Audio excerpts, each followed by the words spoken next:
Này con, sống không tranh giành, ấy là lòng từ bi.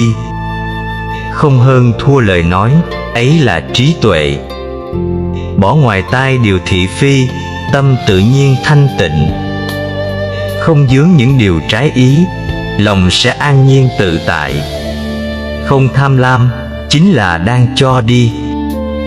Biết dừng điều ác, ấy là đang làm thiện.